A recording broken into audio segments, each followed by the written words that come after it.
இனிய காலை வணக்கம். நீங்கள் இணைந்திருப்பது நியூஸ் ஃபர்ஸ்டின் காலை நேர பிரதான செய்திகளுடன் உங்களுடன் இணைந்து கொள்ளும் நான் ஜூடின் சிந்துஜன். மறந்திருக்கும் இந்த நாள் இனிய நாளாக அமைய அனைவருக்கும் வாழ்த்துக்கள். முதலில் தலைப்புச் செய்திகளுக்கு அவதானத்தை செலுத்துவோம். 2012ஆம் ஆண்டில் வெலிக்கடை சிறைச்சாலையில் இடம்பெற்ற மோதல் சம்பவம் தொடர்பான விசாரணை அறிக்கை பொலிஸ் மா அதிபரிடம் ஒப்படைப்பு. உலக சமாதான சுட்டியில் இந்த ஆண்டில் இலங்கைக்கு 114வது இடம். எதிர்வரும் பொதுத் தேர்தல் கண்காணிப்பு பணிகளில் சர்வதேச கண்காணிப்பாளர்களையும் ஈடுபடுத்த உள்ளதாக தகவல் அமைப்பு தெரிவிப்பு.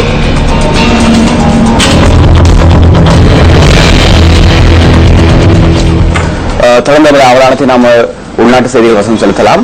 முதலில் 2012ஆம் ஆண்டில் வெலிக்கடை சிறைச்சாலையில் இடம்பெற்ற மோதல் சம்பவம் தொடர்பான விசாரணை அறிக்கை பொலிஸ் மா அதிபரிடம் ஒப்படைக்கப்பட்டுள்ளதாக நீதியமைச்சர் விஜயதாச ராஜபக்ஷ தெரிவித்தார். சம்பவம் தொடர்பில் தனியாக போலீஸ் விசாரணை நடத்தப்பட வேண்டும் என குறித்த அறிக்கையில் பரிந்துரை செய்யப்பட்டமைக்கு அமைய போலீஸ் மா அதிபரிடம் குறித்த அறிக்கை சமர்ப்பிக்கப்பட்டுள்ளதாக நீதியமைச்சர் தெரிவித்தார். இந்த மோதல் சம்பவம் குறித்து விசாரணை மேற்கொள்வதற்காக நியமிக்கப்பட்ட 3 அடங்கிய குழு பல பரிந்துரைகளை முன்வைத்துள்ளது. மோதலில் உயிரிழந்தோர் மற்றும் காயமடைந்தவர்களுக்கு நட்டஈடு பெற்றுக் கொடுக்கப்பட வேண்டும் என்பது அதில் பிரதான விடயமாகும். ஓய்வு பெற்ற மேல் நீதிமன்ற நீதிபதி ஒருவரின் தலைமையிலான 3 அடங்கிய விசாரணை குழுவினர் அனைத்து சாட்சி விசாரணைகளை நிறைவு செய்து அறிக்கையை கையளித்துள்ளதாகவும் நீதியமைச்சர் குறிப்பிட்டார். எவ்வாறாயினும் அறிக்கையில் உள்ள சில விடயங்கள் மாத்திரமே ஊடகங்களுக்கு வெளியிடப்பட்டுள்ளன. ஏனைய விடயங்கள் தொடர்பில் விசாரணைகள் தொடர்வதால் அவற்றை ஊடகங்களுக்கு அறிவிக்க முடியாத நிலையில் உள்ளதாகவும் விஜயதாச ராஜபக்ஷ தெரிவித்துள்ளார்.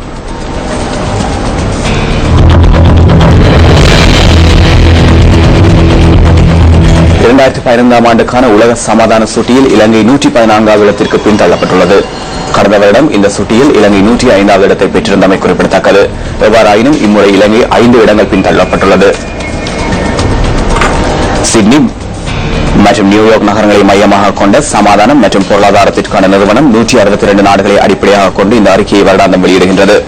இம்முறையும் உலகின் அமைதியான நாடாக ஐஸ்லாந்து தெரிவாகியுள்ளது. உலக சமாதான சுட்டியில் சிரியாவுக்கு இறுதி இடம் கிடைத்துள்ளது.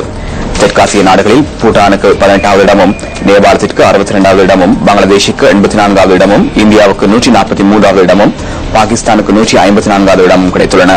சுட்டியில் ஆப்கானிஸ்தான் 160வது இடத்தில் உள்ளது.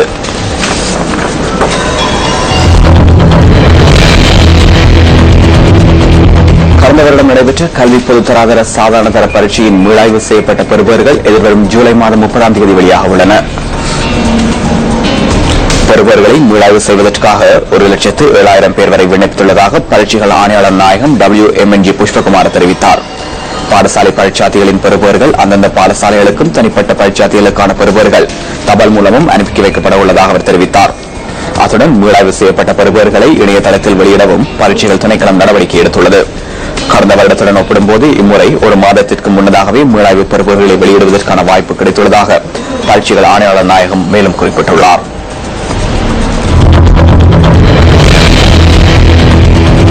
மற்றொரு உள்நாட்டுச் செய்தி. காணாமல் போனோர் தொடர்பிலான முறைப்பாடுகளை விசாரணை செய்யும் ஜனாதிபதி ஆணைக்குழு திருகோணமலை மாவட்ட செயலகத்தில் இன்றும் மக்களின் சாட்சியங்களை பதிவு செய்ய உள்ளது. இன்றைய அமர்விற்கு வருகை தருமாறு 142 பேருக்கு அழைப்பு விடுக்கப்பட்டுள்ளதாக ஆணைக்குழு அறிவித்துள்ளது. மூதூர் பிரதேச செயலகத்திலும் திருகோணமலை மாவட்ட செயலகத்தில் கடந்த 3 தினங்களாக நடைபெற்ற அமர்வுகளின் போது 575 பேரின் சாட்சியங்கள் பதிவு செய்யப்பட்டுள்ளன. இதனை தவிர மேலும் பலர் புதிதாக முறைப்பாடுகளை செய்திருந்தனர்.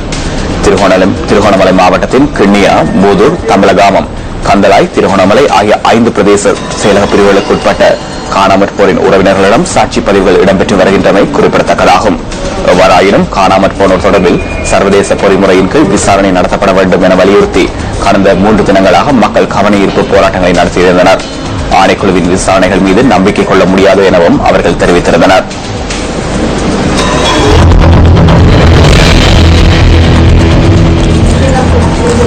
எதிர்வரும் பொதுத் தேர்தல் கண்காணிப்பு பணிகளில் சர்வதேச கண்காணிப்பாளர்களையும் ஈடுபடுத்த உள்ளதாக தகவல் அமைப்பு தெரிவித்துள்ளது. விடயம் தொடர்பில் ஆசிய தேர்தல் கண்காணிப்பு வலையமைப்புடன் பல சுற்று பேச்சுவார்த்தைகளை நடத்தியதாக தகவல் அமைப்பின் நிறைவேற்று பணிப்பாளர் ரோஹன ஹெட்டியாராஜி தெரிவித்துள்ளார். இலங்கையின் அரசியல் மற்றும் சமூக சூழல் தொடர்பாக நன்கு அறிந்த சர்வதேச கண்காணிப்பாளர் 50 பேரை அனுப்பி வைப்பதற்கு இதன்போது இணக்கம் காணப்பட்டுள்ளது.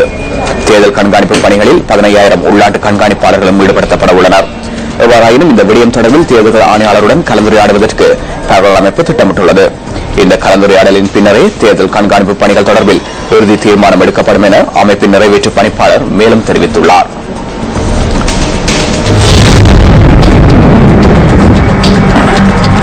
இதைத் தொடர்ந்து இன்றைய வானிலை தொடர்பாக எமது அவதானத்தை நாம் செலுத்தக்கூடியதாக இருக்கும்.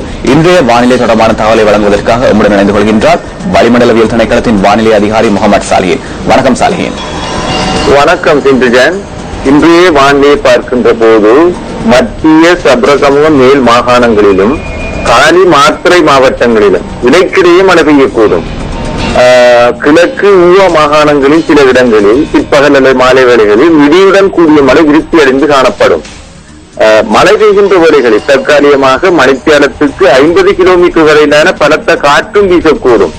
கடற்பிராந்தியங்களை பார்க்கின்ற போது புத்தளம் தொடக்கம் கொழும்பு காலி ஊடாக ஹம்மாந்தோட்டை வரையான கடற்கரையோரத்துக்கு அப்பால் உள்ள கடற்பிரதேசங்களில் இடைக்கிடையே மழை பெய்யக்கூடும். பிற்பகல் அல்லது மாலை வேளைகளில் நாட்டை சூழவுள்ள ஏனைய கடற்பிராந்தியங்களில் சில இடங்களில் விரிவுடன் கூடிய மழை பெய்யக்கூடியதாக இருக்கும். கடற்பிராந்தியங்களில் காற்று தென்மேற்கு திசையிலிருந்து வீசுவதுடன் இது மணித்தியாலத்துக்கு 30 தொடக்கம் 40 கிலோமீட்டர் வேகத்திலும் காணப்படும். கடற்பிராந்தியங்களில் காற்றின் வேகமானது சில சமயங்களில் மணித்தியாலத்துக்கு 50 கிலோமீட்டரிலும் அதிகரித்து வீசக்கூடும். இவ்வாறான சந்தர்ப்பங்கள்ல கடற்பிரதேசங்கள் இடைக்கிடையே கொந்தளிப்பாகவும் காணப்படும்.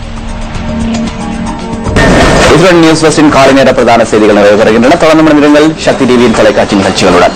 வணக்கம். 0114-896-896 www.newsfirst.lk. Feedback at newsfirst.lk.